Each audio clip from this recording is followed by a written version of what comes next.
Breaking news. Kukatpally Sahasra murder కేసులో కొత్త కోణాలు వెలుగు చూస్తున్నాయి. దారుణంగా హత్య చేసిన నిందితుడి ప్రవర్తన విశ్లేషించే కొద్దీ ఇరుగు పొరుగు వాళ్ళు సైతం భయపడే పరిస్థితి నెలకొంది. సహస్ర వాళ్ళ ఇంట్లో దొంగతనానికి నిందితుడు 3 రోజుల ముందే ప్రణాళిక వేసినట్టు తెలుస్తోంది. అందుకు తగ్గట్టుగానే తన ప్రణాళిక ఓ పేపర్పై నిందితుడు రాసినట్టుగా చెప్తున్న ఫోటో ఒకటి వైరల్ అవుతోంది. తన ప్లాన్ ప్రకారం బాలిక సహస్ర తల్లిదండ్రులు కృష్ణ రేణుక దంపతులు బయటకు వెళ్లడాన్ని గమనించాడు నిందితుడు. సహస్ర ఆమె తమ్ముడు సైతం పాఠశాలకు వెళ్లి ఉంటారని అనుకున్నాడు. ఇంటి తాళం తెరిచేందుకు పథకం ప్రకారం వంటగదిలోకి కత్తిని తన జేబులో పెట్టుకుని వచ్చాడు. తమ అపార్ట్మెంట్ పై నుంచి పక్కనున్న భవనం పెంట్ హౌస్ మీదకి దూకాడు. అయితే సహస్ర ఉండడంతో రహస్యంగా లోపలికి వెళ్లేందుకు ప్రయత్నించాడు నిందితుడు.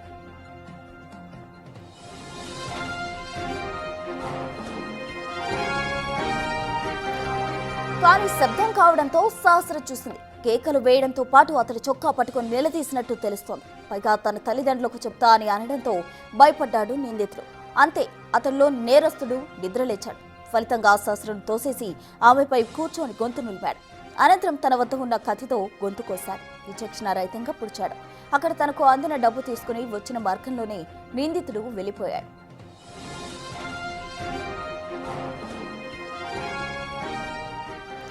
సహస్రను హత్య చేసిన నిందితుడు మైనర్ కావడంతో అతన్ని బాల నేరస్తుడిగా పరిగణించనున్నారు. ఇప్పటికే అబ్జర్వేషన్ హోంలో ఉంచిన పోలీసులు మరి కాసేపట్లో జువైనల్ కోర్టులో హాజరుపరచబోతున్నారు. అనంతరం అతన్ని జువైనల్ హోంకు పోలీసులు తరలించనున్నారు.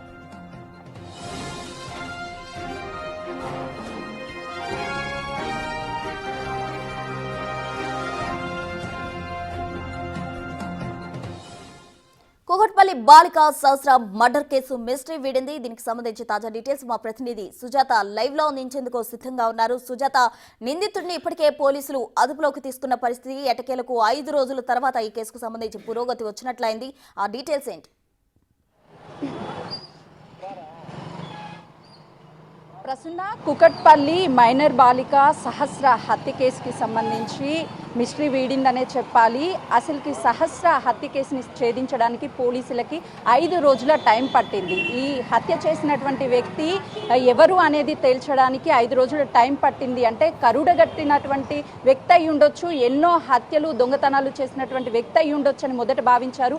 ఆ తర్వాత ఈ హత్య చేసింది ఒక మైనర్ బాలుడు, 10th క్లాస్ చదివేటువంటి బాలుడు అని గుర్తించినటువంటి పోలీసులు షాక్కి గురయ్యారు. తెలుసుకున్నటువంటి స్థానికులు కూడా ఒక మైనర్ బాలుడు ఇంత అత్యంత దారుణానికి పాల్పడ్డాడని చెప్పేసి వాళ్ళే షాక్కి గురి అవుతున్నటువంటి పరిస్థితి ఉంది. ప్రస్తుతం మనం ఇక్కడ చూడొచ్చు, online delivery boys not allowed inside అని ఒక బోర్డుని ఏర్పాటు చేశారు. అంటే బయట ఉన్నటువంటి వ్యక్తులు ఎవ్వరూ కూడా లోపలికి వెళ్లే అవకాశం లేదు. మరి హత్య ఎలా చేశాడు అన్న కోణంలో పోలీసులు ఈ కేసుని దర్యాప్తు చేశారు. 5 బృందాలుగా ఏర్పడి ఈ హత్యకి సంబంధించినటువంటి వ్యక్తి ఎవరు అని ఫైనల్లీ ఐడెంటిఫై చేశారు. అయితే ఒక్కసారి నేను ప్లాన్ ఆఫ్ యాక్షన్ ఆ మైనర్ బాలుడు ఎలా చేశాడు అనేది నేను చూపించే ప్రయత్నం చేస్తున్నాను. అయితే అసలుకి ప్రస్తుతం నేను చూపిస్తున్నటువంటి బిల్డింగు సహస్ర ఉంటున్నటువంటి ఈలే పెంట్ హౌస్లో పైన ఉంటున్నారు. పక్కనే ఉన్నటువంటి మరొక బిల్డింగ్ ఏదైతే ఉందో ఆ బిల్డింగ్ 4th ఫ్లోర్లో తను హత్య చేసినటువంటి మైనర్ బాలుడు ఉంటున్నాడు. ప్రస్తుతం నేను చూపిస్తున్నటువంటి బిల్డింగ్ ఎగ్జాక్ట్గా 4th ఫ్లోరు. అసలు అందరికీ ఒక మిస్టరీ ఏంటి అంటే, అక్కడి నుంచి మైనర్ బాలుడు అసలు ఎలా ఇక్కడి వరకు వచ్చాడు అనేది కూడా అర్థం కానటువంటి పరిస్థితి. అతను ఎలా ప్లాన్ చేసుకున్నాడు ఏంటి అనేది ఒక్కసారి నేను పేపర్ ద్వారా ఎక్స్ప్లెయిన్ చేసే ప్రయత్నం చేస్తున్నాను. ఇది కేవలము సోషల్ మీడియా ఇన్ఫ్లుయెన్స్. అంటే హత్య ఎలా చేయాలి, అక్కడి నుంచి ఎలా పరారవ్వాలి, ఎలా పోలీసులకి చిక్కకుండా ఎస్కేప్ అవ్వాలి అనేది తను ముందుగానే ప్లాన్ చేసుకున్నాడు. ఒకసారి మనం చూడొచ్చు పేపర్ మీద. ఫస్ట్ ఇక్కడ నేను గీస్తున్నటువంటి బిల్డింగు 2 ఫ్లోర్స్. ఇది సహస్రకి సంబంధించినటువంటి ఇల్లు. ఇక్కడ పెంట్ హౌస్లో సహస్ర ఫ్యామిలీతో ఉంటుంది. ఈ పక్కనే ఉన్నటువంటి మరొక బిల్డింగు మైనర్ బాలుడు ఉన్నటువంటి ఇల్లు. ఇవి 4 ఫ్లోర్లకి సంబంధించినటువంటి బిల్డింగ్. ఇందులో నుంచి పక్కన ఏదైతే చిన్న గ్యాప్ ఉంటుందో వాళ్ళు, ఆ గ్యాప్లో నుంచి ఎగ్జాక్ట్గా బాలుడు ఇక్కడికి దూకి ఆ తర్వాత పెంట్ హౌస్లో ఉంటున్నటువంటి సహస్ర ఇంట్లోకి ఎంటర్ అయ్యాడు. అంటే తను ఫస్ట్ తను ఏం చేయాలి, ఆ తర్వాత ఏం చేయాలి అనేది కూడా ప్లాన్ ఆఫ్ యాక్షన్ అనేది చాలా క్లియర్గా తను చేసినటువంటి సిచ్యువేషన్ నెలకొందనే చెప్పుకోవాలి. మరోవైపు ఒక్కసారి నేను ఇక్కడ ప్లాన్ చూపించే ప్రయత్నం చేస్తున్నాను. ఫస్ట్ ఇది సహస్రాకి సంబంధించినటువంటి ఇంటికి సంబంధించినటువంటి బిల్డింగ్. సో ఎలా ప్లాన్ ఆఫ్ యాక్షన్ చేశారు అనేది కూడా చాలా క్లియర్గా కనిపిస్తుంది. మొత్తానికి సహస్ర కేసుకి సంబంధించి మిస్టరీ వీడిందనే చెప్పాలి. ఒక్కసారి నేను ప్లాన్ ఆఫ్ యాక్షన్ ఎలా ఇంప్లిమెంటేషన్ చేశాడు అనేది కూడా బిగ్ టీవీ చూపించే ప్రయత్నం చేస్తుంది. ఒక్కసారి నేను ఇక్కడ ఈ ప్లాన్ ఆఫ్ యాక్షన్ ఎలా చేశారు అనేది కూడా చూపిస్తున్నాను. ఈ బిల్డింగ్కి సంబంధించి సహస్రాకి సంబంధించినటువంటి బిల్డింగు 2 floors మాత్రం ఉంది. పైన పెంట్ హౌస్లో గత కొన్ని సంవత్సరాల నుంచి సహస్ర వాళ్ళు ఉంటున్నారు. పక్కనే ఉన్నటువంటి 4 floorల బిల్డింగ్ ఇక్కడ మనకు కనిపిస్తుంది చాలా క్లియర్గా. ఈ 4th floorలో మైనర్ బాలుడు ఉంటున్నాడు. ఈ పక్కనే పెంట్ హౌస్లో సహస్ర ఉంటుంది. అంటే ఇక్కడ ఉన్నటువంటి చిన్న గ్యాప్ ద్వారా ఇక్కడ నుంచి ఎలా దూకాలి మైనర్ బాలుడు, సౌండ్ రాకుండా ఇక్కడ కిందకి దూకడం అనేది చాలా పెద్ద టాస్క్ అని చెప్పాలి. ఆ టైంలో సౌండ్ రావద్దని చెప్పేసి ఎలాంటి షూ కానీ ఏమీ వాడకుండా మెల్లగా దిగి ఆ తర్వాత ఈ పెంట్ హౌస్లోకి ఎంటర్ అయ్యాడు. పెంట్ హౌస్లోకి ఎంటర్ అవ్వగానే ఈ వెనకున్నటువంటి గ్యాప్ నుంచి ఇంట్లోకి ఎంటర్ అయ్యాడు. డైరెక్ట్ పూజా గదిలోకి వెళ్ళాడు. అంటే గతంలో ఈ మైనర్ బాలిక సహస్ర పుట్టినరోజుకు వచ్చినప్పుడు ఆ ఇంట్లో ఎక్కడెక్కడ ఏమేమి వస్తువులు ఉన్నాయనేది పూర్తిగా గమనించాడు. పూజా రూమ్లో ఉన్నటువంటి హుండీలో ఉన్నటువంటి డబ్బుల్ని తీసుకోవాలని వచ్చినటువంటి వ్యక్తి ఆ తర్వాత ఆ సహస్రాన్ని చూడడం వల్ల తన అడ్డు తొలగించాలి, సహస్ర డాడీ డాడీ అని చెప్పి అప్పటికే అరుస్తుంది. తనతో తీసుకొచ్చినటువంటి చాక్తో అత్యంత కిరాతకంగా పొడిచి సహస్రాన్ని హతమార్చాడు. అది ఎవరికి తెలియకుండా ఉండాలి అంటే ఎలా ఎస్కేప్ అవ్వాలో కూడా ముందుగానే తను సోషల్ మీడియా ప్లాట్ఫామ్ల వల్ల కొన్ని వీడియోస్ చూశాడు కాబట్టి ఆ వీడియోస్ ద్వారానే తను ఎస్కేప్ అయినట్లు తెలుస్తుంది. పోలీసులు ఈ కేసుని ఛేదించడానికి 5 రోజుల టైం పట్టిందంటే సోషల్ మీడియా నుంచి తను నేర్చుకున్నటువంటి ఎలా హత్య చేయాలి కావచ్చు, ఎలా ఎస్కేప్ అవ్వాలి, ఈ విషయాలన్నిటినీ తెలుసుకొని పోలీసులు కూడా షాక్కి గురయ్యారు. అంటే సోషల్ మీడియా ప్రభావం ఈ విధంగా చూపుతుందానని. ఒకవైపు ఆ మైనర్ బాలుడు తండ్రి ఏం పని చేయక కొంత ఆర్థిక ఇబ్బందులు ఉండడము, తల్లిదండ్రులు తనని సరిగ్గా పట్టించుకోకపోవడం వల్లనే ఆ బాబు ఎలా అయినా డబ్బులు సంపాదించాలి, ఆర్థిక ఇబ్బందులన్నీ తొలగించుకోవాలనే ఉద్దేశంతోనే పక్కనే ఉన్నటువంటి సహస్ర ఇంట్లోకి ప్రవేశించాడు. కేవలం దొంగతనానికే ప్రవేశించినట్లు తెలుస్తుంది. ఆ తర్వాత తనను ఎక్కడ సహస్ర పట్టిస్తుందో అన్న ఒక్క భయంతో తను వెంటనే కూడా తనని అక్కడికక్కడే హతమార్చాడు. అటు కుటుంబ సభ్యులు ఎప్పుడు తనలో మేము ఈ విధంగా కదలికలు చూడలేదు, బాబు మామూలుగానే ఉండేవాడు అని చెప్తున్నారు. ఒకవైపు స్కూల్లో మాట్లాడించే ప్రయత్నం కూడా చేస్తున్నప్పుడు కూడా అప్పుడు కూడా ఎవరు స్పందించకపోవడం వల్ల కొంతమేరకు అసలు ఎందుకు తను అలా మారాడు అన్న దాని మీద కూడా అటు పోలీసులు ఇన్వెస్టిగేషన్ చేస్తున్నటువంటి పరిస్థితి ఉంది. మరింత సమాచారం మా కొలిక్ అనిల్ అందిస్తారు.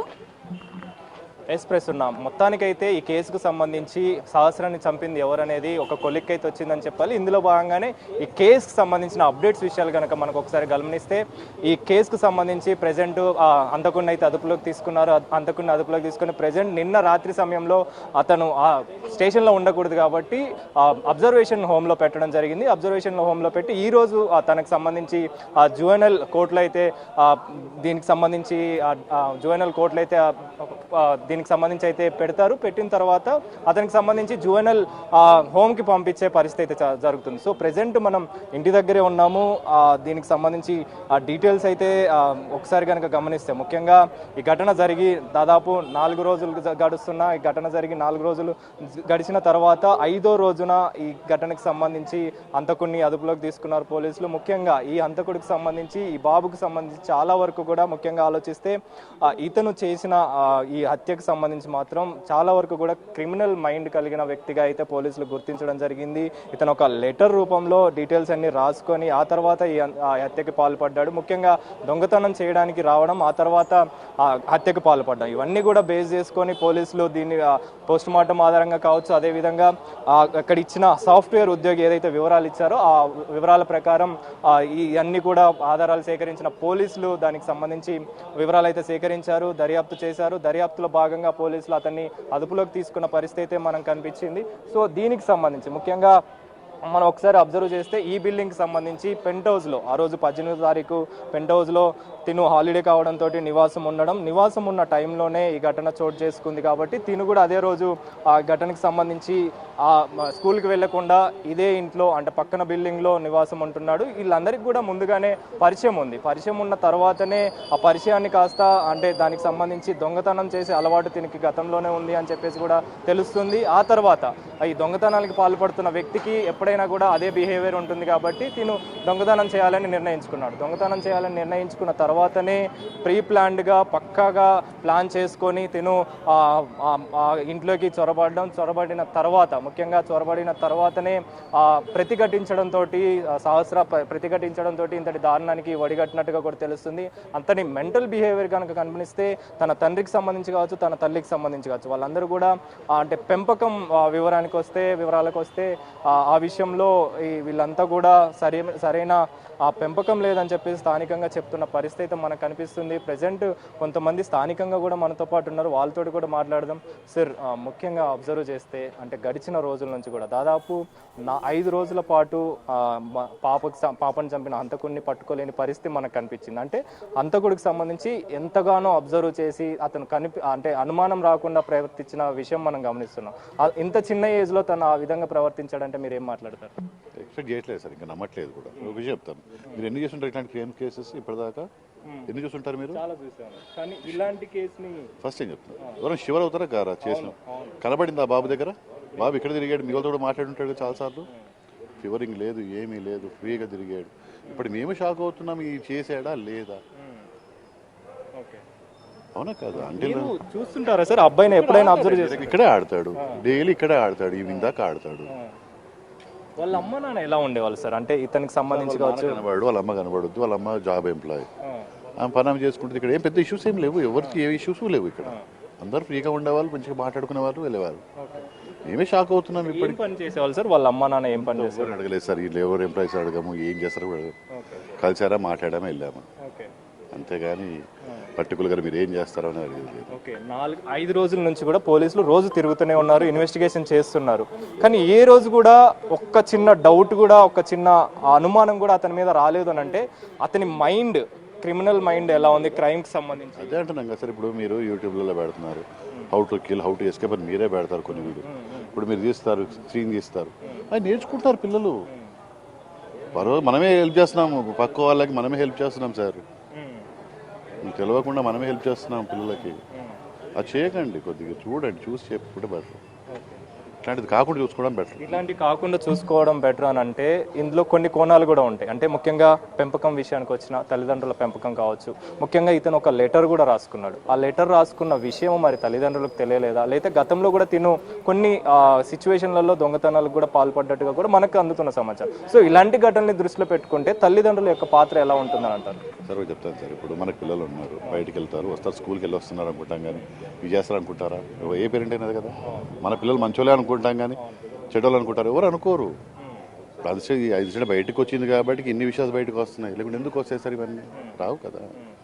పేరెంట్స్ కన్నా ఇంపార్టెంట్ ముందు యూట్యూబ్లో వీటిలో వచ్చేవితో ఇష్యూస్ అవుతున్నాయి.